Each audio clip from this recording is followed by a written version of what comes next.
Dalam hadis ini sebut antara yang dikatakan sebagai sunan fitrah itu adalah misai itu dipendekkan. Sebenarnya dia ada kaitan misai dan janggut. Sebenarnya dalam kalangan ulama-ulama Islam berlaku perdebatan besar dalam isu misai dan janggut. Imam Syafi'i antara imam yang mengatakan haram cukur janggut.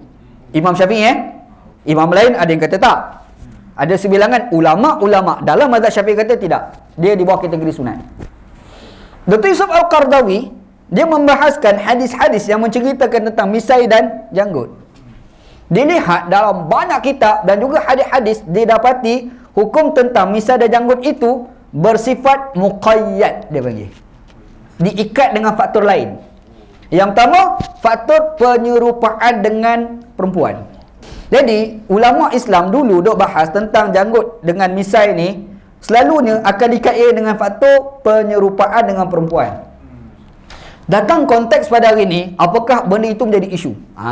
Jadi dia tertakluk pada konteks. Ingat tak anda pernah cerita, kita pakai kain plekat tutup buku lali. Dalam hadis Nabi SAW, Nabi kata, man jara sabahu khuyala'an la yanzurillahu wajhahu yaumal qiyamah. Nabi kata barang siapa yang melaburkan pakaian dan tutup buku lali kerana sombong, Allah Ta'ala tak nak tengok muka di akhirat nanti. Hadis tu kan. Okey, kita kat Malaysia kain tutup buku lali kan? Pakai seluar tutup buku lali kan? Sudah, Allah Ta'ala tak nak tengok muka di akhirat nanti. Macam mana tu? Jawapannya konteks. Sebab zaman itu kalau orang pakai labuh itu sombong. Sebab itu ada satu hadis bila Nabi sebut benda ni, pasal dia panggil istilah ni isbal, dia panggil isbal. Abu Bakar As-Siddiq tanya Rasulullah, aku ni ada problem, pakaian aku ni memang tutup buku lali. Nabi kata, kamu Abu Bakar tak ada sombong.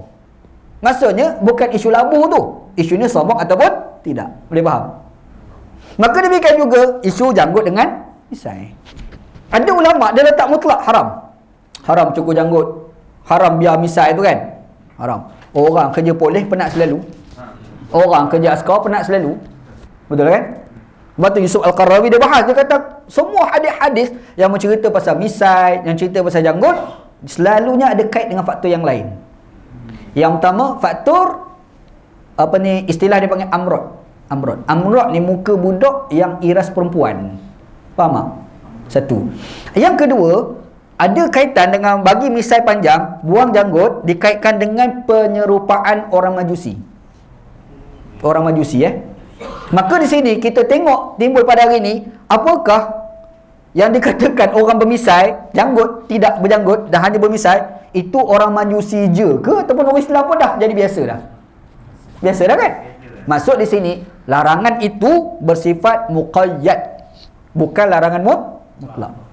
Jadi bermaksud kalau kita buang janggut, kalau kita bermisai, tak jadi haram lah sebab tak ada kaitan dengan Majusi dah zaman sekarang ni. Boleh faham? Supaya juga ni orang rambut tu yang buat pang tu.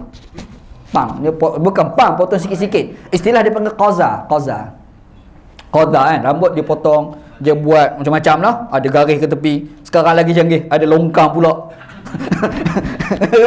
Kan ada kan?